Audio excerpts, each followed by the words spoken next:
शुभ सायंकालम। स्टेनोवर्स with Vaishnavi में आप सभी का स्वागत है। तो स्टेनो के स्किल टेस्ट के लिए आज नई डिक्टेशन अपलोड हो रही है जो कि जनसत्ता के एडिटोरियल से है। इस टोटल वर्ड्स 1000 हैं और स्पीड 100 से ज़्यादा है और 120 से कम। और इस डिक्टेशन के अगर आपको पेज चाहिए हो तो आपको टेलीग्राम पे मिल जाएगा। आप वहाँ जाके इसके देख सकते हैं और डिक्टेशन स्टार्ट होगी 5 सेकंड बाद।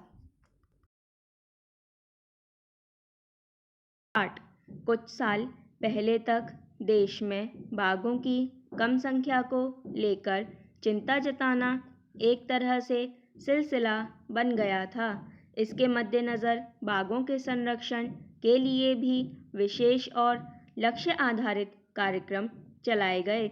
शायद व्यापक स्तर पर किए गए लगातार प्रयासों का ही यह नतीजा है कि एक ताज़ा रिपोर्ट में बाघों की संख्या को लेकर आए नए आंकड़े पर काफ़ी राहत महसूस की जा रही है।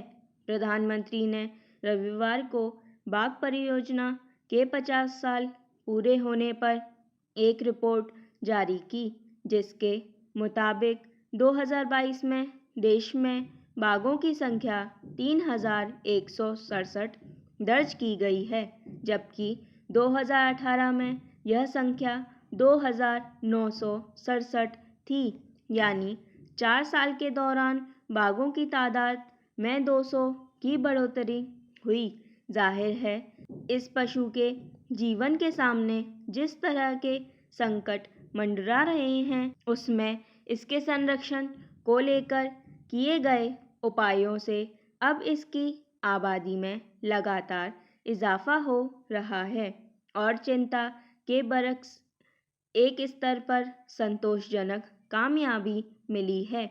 यूँ भी सांस्कृतिक दृष्टि से देखें तो प्रकृति की रक्षा करना भारत में आम जनजीवन का हिस्सा रहा है। रिपोर्ट जारी करने के मौके पर प्रधानमंत्री ने भी इसका जिक्र किया, लेकिन पर्यावरण में होने वाले उतार चढ़ावों के समांतर बढ़ती इंसानी आबादी के साथ रिहायशी इलाकों के विस्तार की वजह से अनेक जंगली पशुओं के प्राकृतिक आवास का दायरा सिमटा और उनका सामान्य जीवन बाधित हुआ। मैदानी इलाकों में बाढ़ जैसे कई वजहों से भी घास के मैदानों पर आफत के साथ हिरणों की आबादी में कमी आई और इसका सीधा असर वन्यजीवों की खाद्य श्रृंखला पर पड़ा। इसका मुख्य खामियाजा पहले से ही संकट में पड़े बाघों को ज़्यादा भुगतना पड़ा। हालांकि बाघों के जीवन पर यह संकट भारत के अलावा दुनिया भर में चिंता का कारण बना है। इसलिए बाघों को बचाने के मामले में विश्व स्तर पर पर्यावरणविदों के बीच व्यापक सहमति बनी। इन्हीं प्रयासों के तहत इंटरनेशनल बिग कैट्स अलायंस यानी IBCA बनी, जिसमें ऐसे देश शामिल हैं जहां इस प्रजाति के 7 पशु बाघ, शेर, तेंदुआ, हिम तेंदुआ, पूमा, जगुआर और चीता पाए जाते हैं। जहां तक भारत का सवाल है तो देश में कुल 53 बाघ संरक्षित क्षेत्र हैं, जहां लगभग 3/4 बाघों की भिन्न प्रजातियां रहती हैं। गौरतलब है कि करीब 5 दशक पहले जब बाघ संरक्षण को लक्षित इस परियोजना की शुरुआत की गई थी, तब हालत थी कि बड़ी बिल्ली प्रजाति में गिने जाने वाले इस पशु की संख्या इतनी कम थी कि इसके खत्म होने की आशंका जताई जाने लगी थी। लेकिन इस परियोजना पर अमल के बाद भारत ने न सिर्फ बाघों को बचाया है, बल्कि उसकी आबादी में विस्तार के लिए बेहतरीन पर्यावरण तैयार किया। सन 2006 में तो बाघों की गिनती महज 1411 रह गई थी और तब इस मसले पर उपजी चिंता के बाद सरकार की ओर से ज़्यादा गंभीर और व्यवस्थित प्रयास शुरू हुए। इसके बाद हर 4 साल के अंतराल के आंकड़ों में इसकी संख्या में तेजी से सुधार होता गया।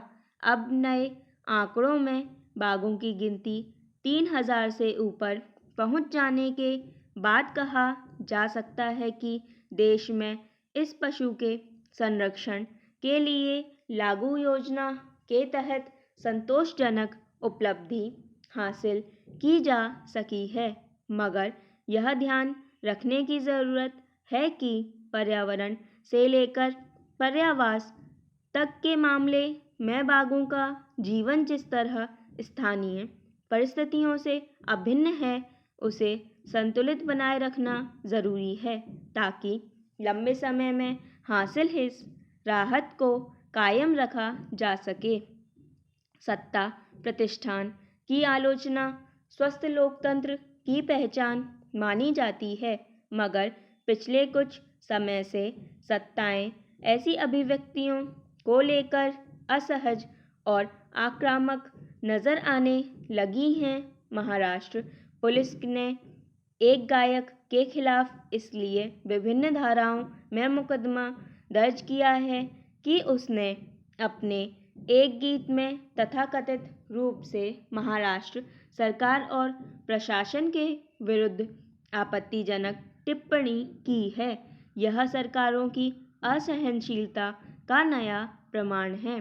गायक ने अपना गीत सोशल मीडिया पर डाला था और वह देखते ही देखते काफ़ी लोकप्रिय हो गया। उसी को लेकर गायक के खिलाफ शांति भंग करने की मंशा से जानबूझकर अपमान करने, समुदायों के बीच वैमनस्य, शत्रुता और दुर्भावनापूर्ण बयान देने और इलेक्ट्रॉनिक माध्यम पर अश्लील सामग्री परोसने के आरोपों में मुकदमा दर्ज किया गया है।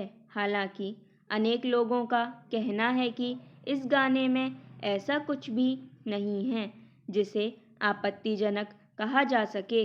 यह कोई नया मामला नहीं है। इससे पहले महाराष्ट्र में ही एक दूसरे गायक को इसी तरह कानून के शिकंजे में लिया गया था। कुछ ही दिन बीते जब उत्तर प्रदेश पुलिस ने एक भोजपुरी गायिका को इसी तरह सरकार का अपमान करने के आरोप में नोटिस भेजा था। इस बात से इनकार नहीं किया जा सकता कि अभिव्यक्ति की आज़ादी के नाम पर किसी का अपमान करने की मंशा से कुछ भी बोला, लिखा या गाया नहीं जा सकता। मगर इसकी व्याख्या करना कई बार थोड़ा टेढ़ा काम हो जाता है। अगर सरकारें खुद मान लें किसी के लिखने, बोलने या गाने से उसे चोट पहुंची है, तो संबंधित व्यक्ति के लिए यह सिद्ध करना कठिन हो जाता है कि वास्तव में उसकी मंशा वह नहीं थी, जैसा सरकार समझ रही है। अब तो सरकारों में यह प्रवृत्ति जटिल होती गई लगती है कि वे अपने विरुद्ध किसी भी तरह की अभिव्यक्ति को सहन नहीं कर पाती। पश्चिम बंगाल में पुलिस ने एक व्यंग्य चित्रकार को इसलिए गिरफ्तार कर लिया था कि उसने ममता बनर्जी सरकार पर तल्ख टिप्पणी करते हुए चित्र बनाए थे। केंद्र सरकार पर भी अनेक लोगों को इसलिए जेल भेजने के आरोप लगते रहे हैं कि उन्होंने अपनी नीतियों पर अंगुली उठाते हुए टिप्पणियां की थीं। महाराष्ट्र का मामला ऐसे समय में सामने आया है जब पिछले ही हफ्ते सर्वोच्च न्यायालय ने सख्त टिप्पणी की थी कि सरकारें अगर अपने विरुद्ध टिप्पणियां बर्दाश्त नहीं करती तो इसका अर्थ यही होता है कि वे चाहती हैं कि सिर्फ उनकी तारीफ में लिखा बोला जाए। पूर्णविराम स्टॉप।